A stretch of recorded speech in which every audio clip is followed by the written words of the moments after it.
Hello, everybody. Welcome to our December 2016 webinar. You may be watching this later, and that is perfectly fine. This information, I think, will be pretty much timeless for our team. And I am recording this for my Clearly Essential team, but this is also going to be open not only to my team, Crystal Garvin's Clearly Essential team, but also to Tanya's Freedom Tree team and Melissa Morgner's Little Brown Bottles team. So Tanya Cottrell and Melissa Morgner, our Blue Diamonds, are also kind of joining in with this concept and learning about this with us. This is something that we were able to have Nicole Wyche, who's with us today as our presenter, present to our Silver Retreat attendees in North Carolina. And everyone was really excited about the information and wanted to learn more.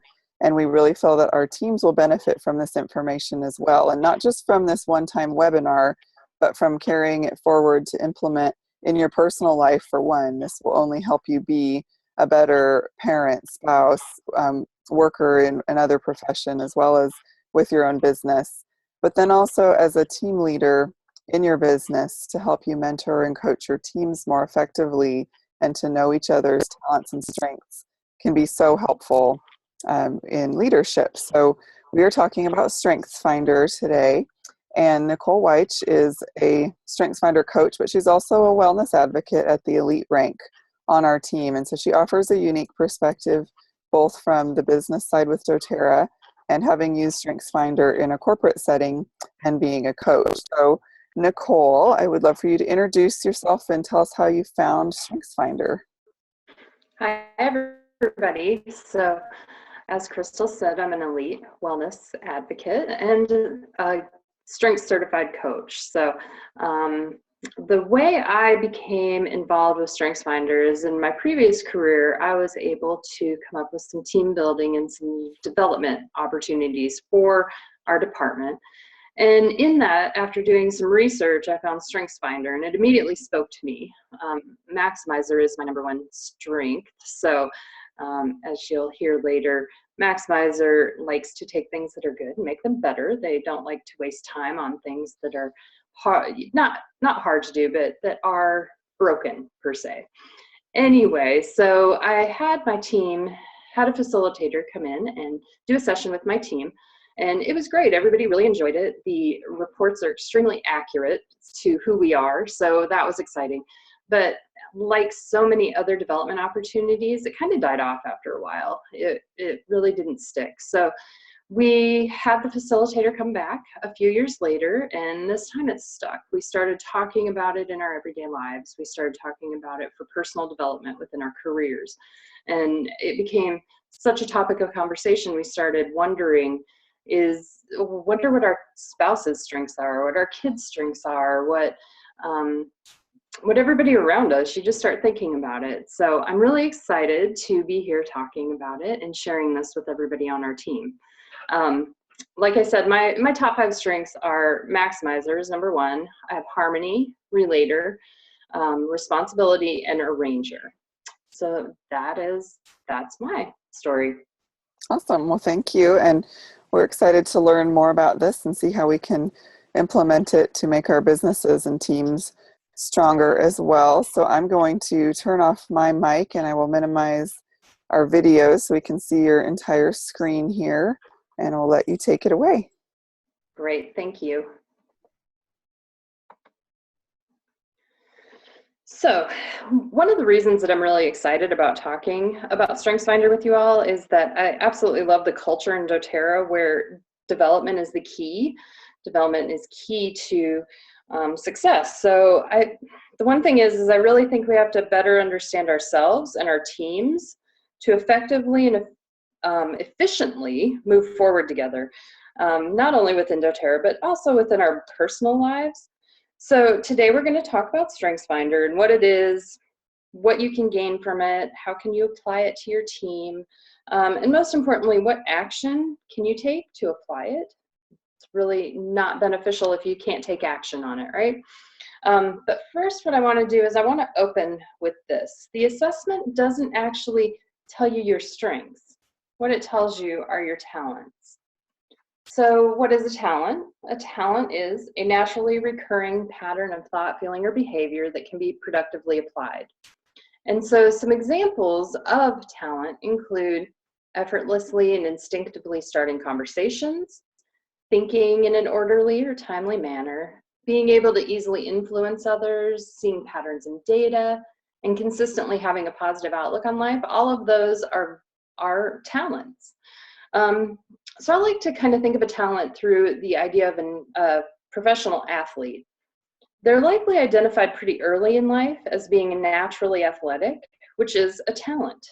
So we all have talents, they just aren't all as obvious as a natural athlete. And so that's really where Strengthsfinder comes in, and it can help us identify our individual talents. They don't actually become strengths until we exercise them and practice them. So the first thing that I have to stress, there's 5 key points that I have to stress around Strengthsfinder. So the first one is talents are neutral. They don't actually make you effective or ineffective. You determine that. They're not an excuse for why you aren't doing something successfully. Number 2 is no one is any one talent. Your different talents all work together, and they're all different for everyone in how they interact. You always have to lead with a positive intent. So never assume that someone isn't doing something just because they don't want to. Something that may be particularly easy for you might be very difficult for them. Number 4, differences or advantages. It allows for everyone to bring something different to the table. If we're all accepting of this idea and of using positive intent, it opens the door to more trust among everybody, whether it's your peers, your team members, your family members. So the example I like to give is, have you ever had someone who you just don't understand why they do things the way they do? So I've found that those are the people that you probably ought to be watching or listening to, because they're probably doing something you would have never thought of. And just because it's different doesn't mean it won't be more effective or better. And then people need each other. We definitely grow more if we can identify how to help each other. That's particularly helpful from a team perspective. So for example, strategic is one of the strengths, and it's number 34 in my talents, which is the lowest of the low in the talent pool. So working in corporate America, it wasn't easy for me because they're very focused on having strategic thinking, seeing the big picture. But after I identified what my strengths were and really started to look at myself more, I realized that I would be able to utilize my other strengths to make up for this lack of strategic thinking. So this is really just a key statement when it comes to strengths. You're one of a kind and you have something great to offer. In fact, there's only a 1 in 33 million chance that someone has the same top 5 talents in the same order as you. So I'm going to get to the question of what are my strengths, if this just told me my talents, here in just a few minutes. But first, I want to give you a few stats. So people who focus on their strengths are 3 times as likely to report having an excellent quality of life, and they're 6 times as likely to be engaged in their jobs. It's a pretty impactful statement right there. Just by understanding and using your strengths, you can be 3 times as likely to have an excellent quality of life. And then another stat is people who are focusing on using their strengths, they maximize their potential. So the stats are people who learn to use their strengths every day have a 7.8% greater productivity, and teams who actually receive strengths feedback have an 8.9% greater profitability. So it just really kind of makes sense. If people who know their strengths are more productive and then they get a little more feedback, they're going to be more profitable. They're going to see greater successes. And I think this statistic is really important for leaders in particular. I think if you are a leader in your team, giving feedback to folks is key to helping them be more successful. So here's a few questions for people to think about. Are you someone who always talks to people in elevators, airplanes, grocery stores, wherever you go? If you are one of those folks, it very well may be that you have woo as one of your strengths.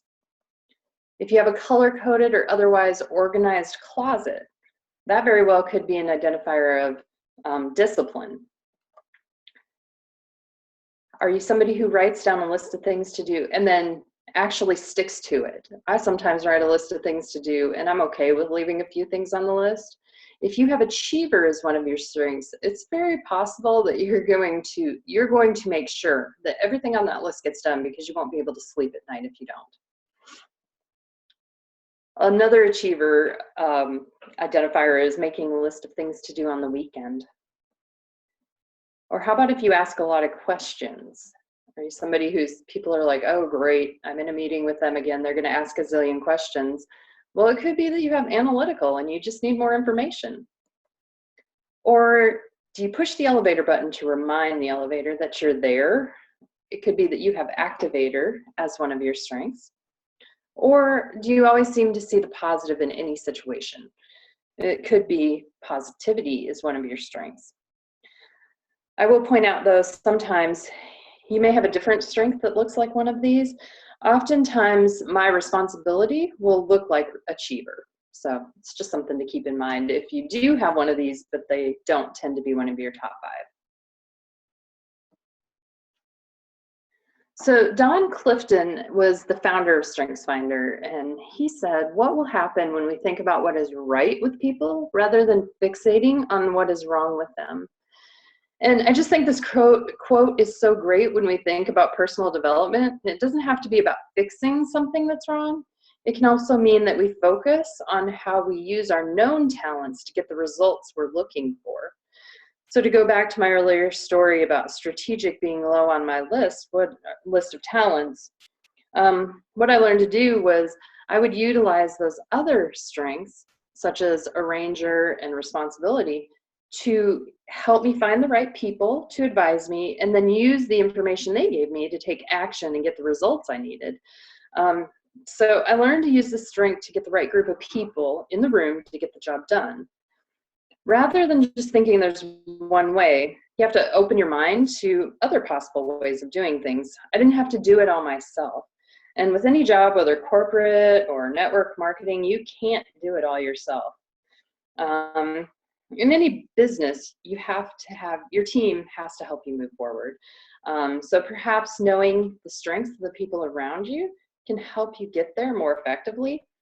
Not only that, but it can help with engagement. When people are feeling like they're stalled out or they're not advancing in their ranks, possibly knowing their strengths will help you get them to utilize them in a way that will help them feel more engaged and less frustrated. So the key to success is to fully understand how to apply your everyday talents and strengths, or your greatest talents and strengths in your everyday life. So speaking of stalling out, one of the questions I'll ask people when they're unhappy about something we happen to be talking about is, what talent isn't being fed? So an example of this might be somebody who has woo, which I mentioned earlier, someone who's particularly talented in meeting new people and winning them over. So let's say that person happens to work from home or stays home with their children. What talent isn't being fed there? They're not getting those personal interactions that they thrive on. And then we talk about what can be changed to feed that talent. So could they go out and join a community group or even an online group? If we don't understand what talent isn't being fed, we can get stuck, and it's really hard to identify these opportunities that can really help us feel more engaged and just be happier overall. So there's nothing wrong with being aware of our weaknesses and managing them, but our greatest opportunity for success lies in building on our natural talents. But of course, we can't avoid weaknesses. We all have to do things that aren't necessarily good, we're not necessarily good at, but knowing our strength can help us manage around them, if not completely avoid some of those weaknesses. So what are strengths? We already went over what is a talent. It's a natural way of thinking, feeling, or behaving. So what is a strength? A strength is the ability to consistently provide near perfect performance. To go back to the professional athlete example, your talent isn't a strength until you get to a point where you're able to apply it consistently. So how do you get to that point? You have to practice. You have to build up those talents. The professional athlete didn't get there just by being a natural athlete. They actually had to strengthen their skills.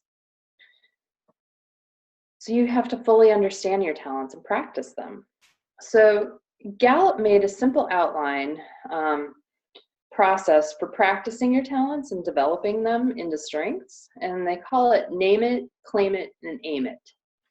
So the name it phase is the phase where you actually get the report and you read it and you identify what makes sense and what doesn't make sense to you.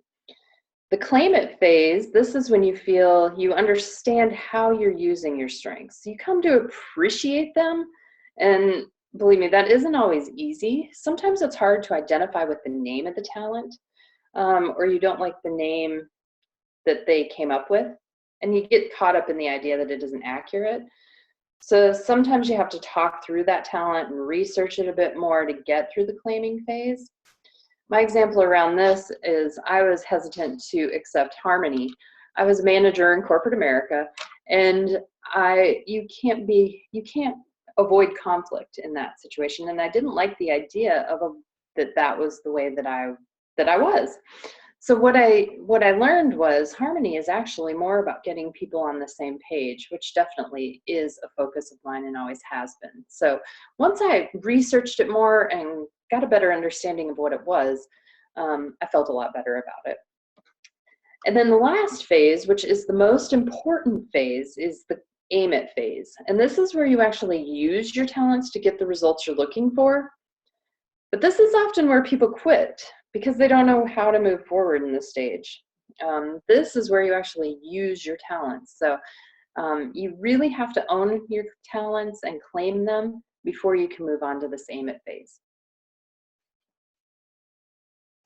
So this is just an activity that I would encourage everybody to do just to get a better understanding of how you are currently using your talents and where you're seeing successes from those talents. So consider your critical activities in your work and your environment and your personal life.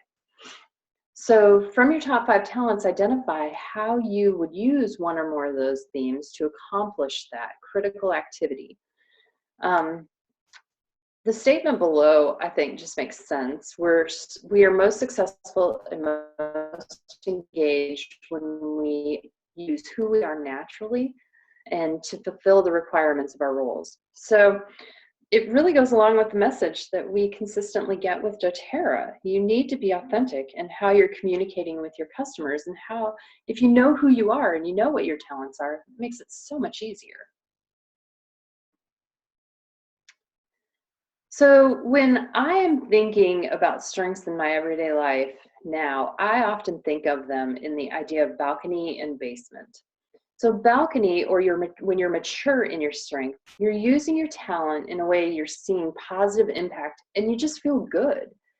Those situations that you run into where you just feel really good at the end of that situation, more than likely it's a strength that's being used in the balcony. Now, when you're in your basement or it's a raw talent, you're using the talent in a way that's lacking positive impact, and you're feeling particularly bad or getting negative results.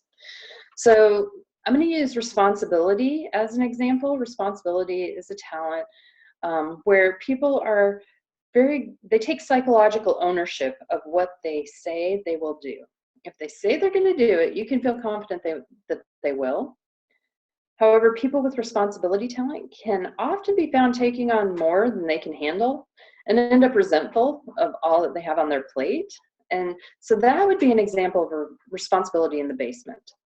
Responsibility in the balcony would be someone who is happy to be helping people and feeling really good that they were able to give 100% to what they were doing for those people. So another way of saying it is, basement is when someone is feeling external pressure to do what's needed, whereas balcony would say they feel internal pleasure when they're getting things done. So a question to ask yourself is your weakness causing you, or I'm sorry, is your strength looking like a weakness? We all know the saying that our greatest strengths can also be our greatest weaknesses. So someone with the strength command can be fantastic at taking control of a situation where needed, or they could command control just to resist others. Someone with belief can either move toward people and engage them with, even if they have differing values, or they could completely move away from people with differing values. So those are just kind of a couple of examples of where your strengths can look like weaknesses when they're in the basement. So here's where we kind of move on to the idea of using strengths in a team perspective. So how do strengths interact in partnerships?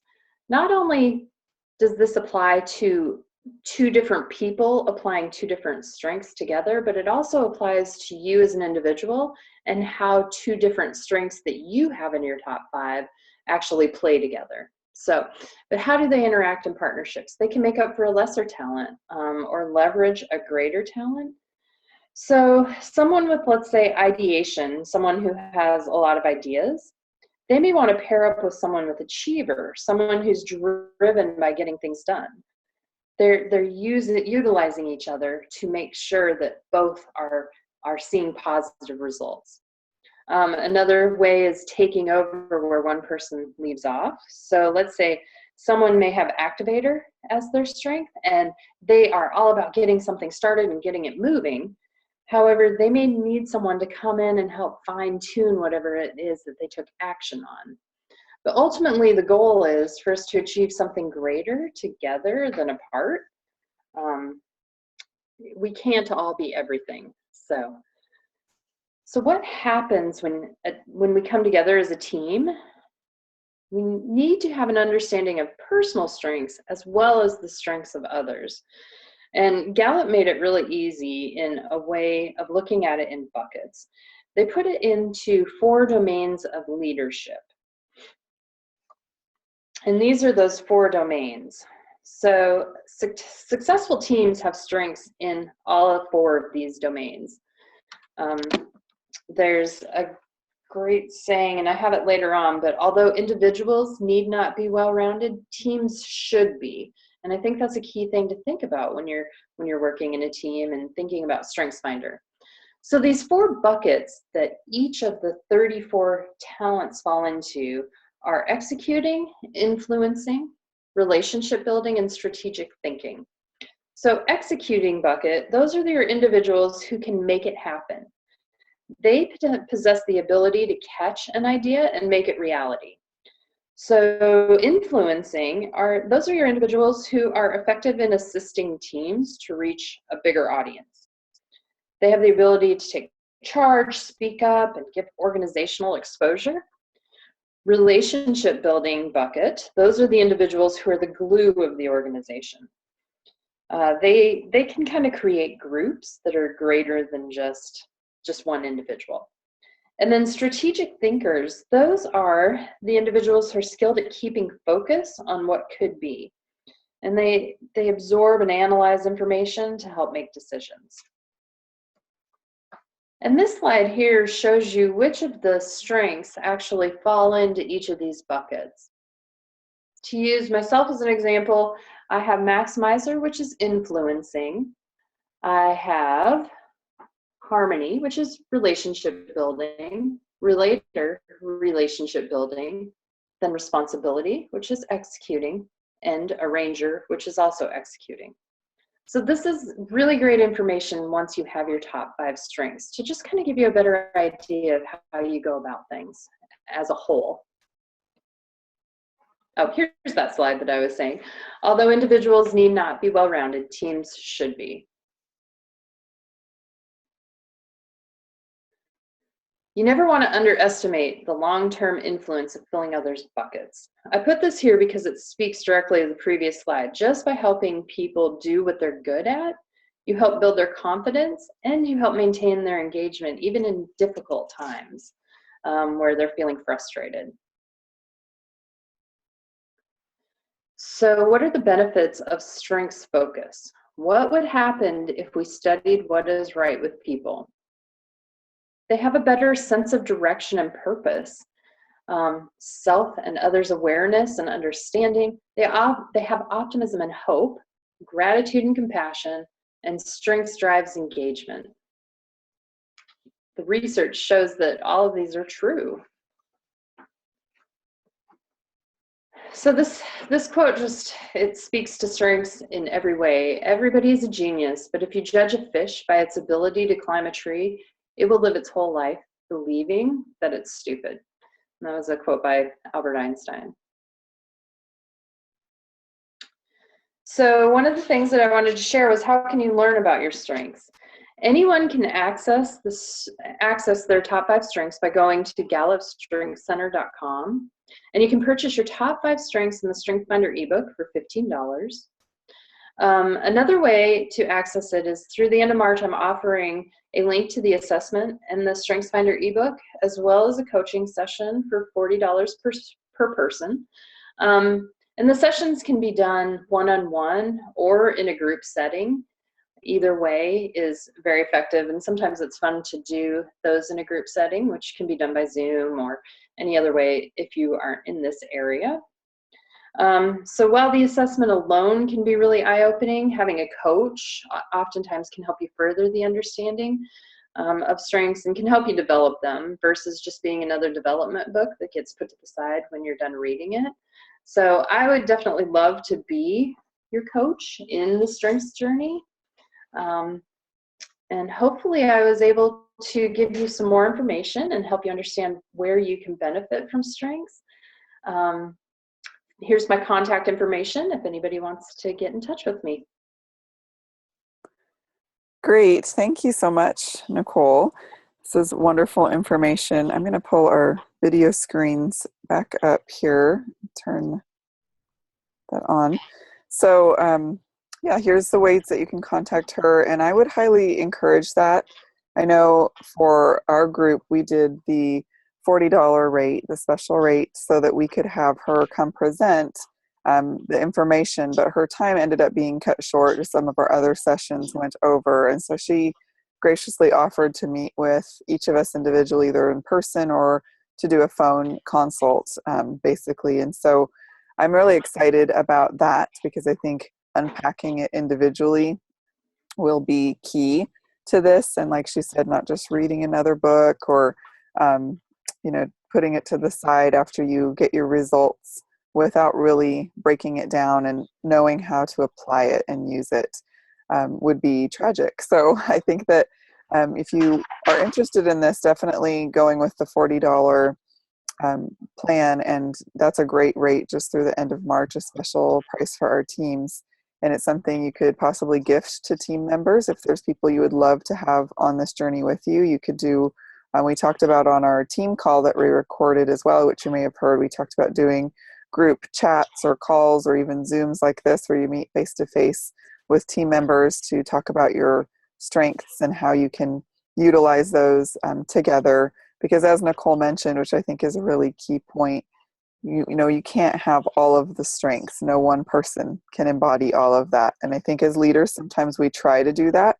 We think, oh, I need to be better in this area and better in this area. And we focus on our weaknesses and figure out how to try to make them strengths and work outside of our natural abilities. And how much better would it be if we could utilize people who are already on our teams and in our lives and let them use their strengths to complement what we're doing, and they are feeling empowered and we are feeling relieved because we're not trying to be someone we're not. So I think that would be super valuable for all of us in our journeys, whether just as wellness advocates starting out, knowing our own strengths, or as leaders who want to figure out what our leaders under us, what their strengths are, what some of our newer builders, what their strengths are and how they best communicate. It definitely gets into a lot about communication, and you do get an ebook that you can read, whether you do the $15 or the $40 version. But I do think that personal coaching session is so valuable, and that's really such a great price for that. And then it's something that Nicole, for us in the Triad area, we're going to be planning a live team meeting where we can unpack more of this and get into small groups and do some brainstorming and things like that, and hear more in depth about this. But if you're long distance, or if you're on another team in another area, this is certainly something you could do. Video conference. Nicole was sharing with me, this was her first webinar and she did great. So this Well, is thank you. something that we utilize a lot so that we can reach people no matter where they are or what time of day it is. And it's a really great tool that I could see teams using to gather together to meet with her as well. So please consider contacting her and take advantage of this. And if you're watching this by chance after March, still contact her to see how you could get involved, as I know the recording will be available forever. So we want to make sure that you feel like you don't have to meet that deadline or you're out. You know, you can continue to be involved in this no matter when you're watching this recording. So I'm just excited, Nicole, to implement this, and really thank you for your time that you're putting into it and for explaining a bit about what this is and what it might look like for us to implement that on our teams. And you shared on our team call, I thought it would be good to close with just kind of how you could see yourself using this as you have builders and how you're already using it with your team. And I know you said you already kind of look around you at everyone, and not that you're, you know, playing psychologist, but it's easy to start thinking, oh, I wonder what their strengths are, or I recognize a talent there. Yeah. So how do you see it effectively working for you, both upline, I mean, even sideline, downline, any of those aspects? Yeah, so Natalie Dagerhart is my upline, and she and I have known each other's strengths for years. So she and I regularly have conversations about where we're using our own personal strengths and where maybe we're not using them, putting them in the basement.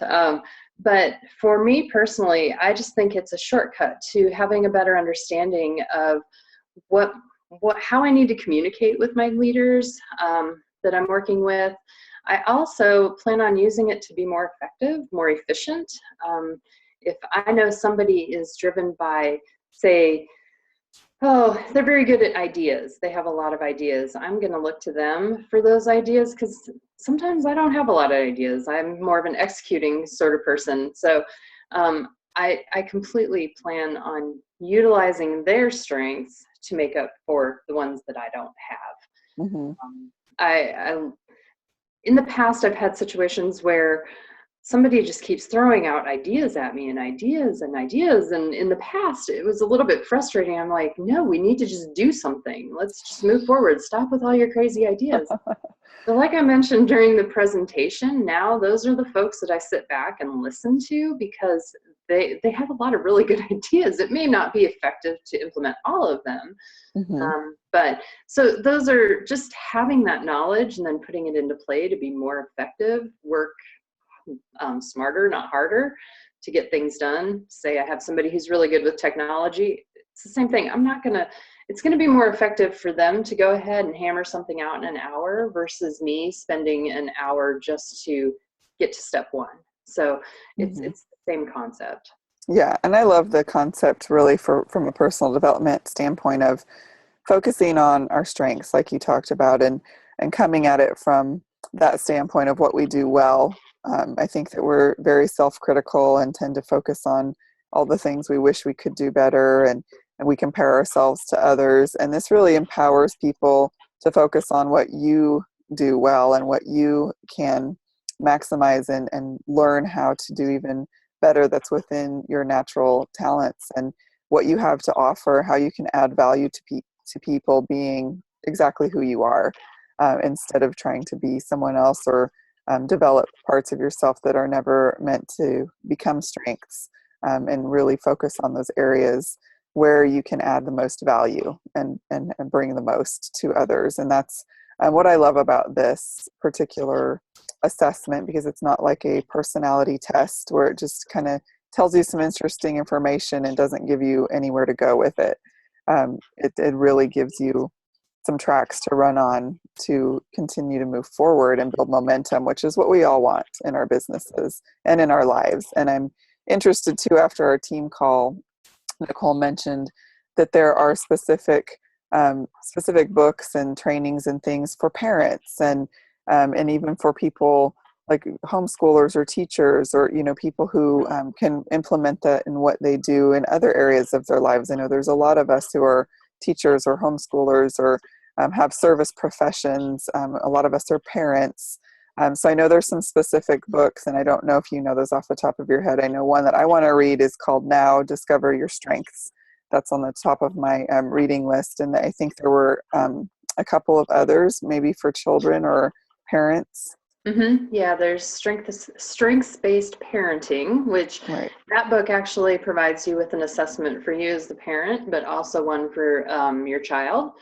And it's for a particular age group. I believe it's 10 to 16, but don't quote me on that because I lent the book to somebody, so I don't have it in front of me.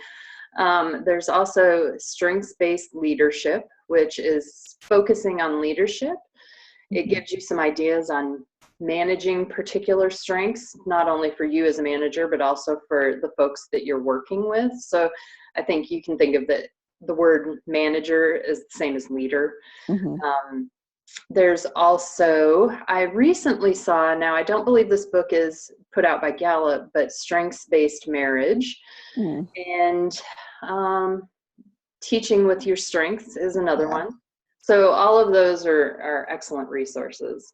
Yeah, I think you can get the picture that this can apply to so many different areas, and not to get overwhelmed by that. I would definitely recommend starting with this assessment, the ebook that you get, and a coaching session with Nicole.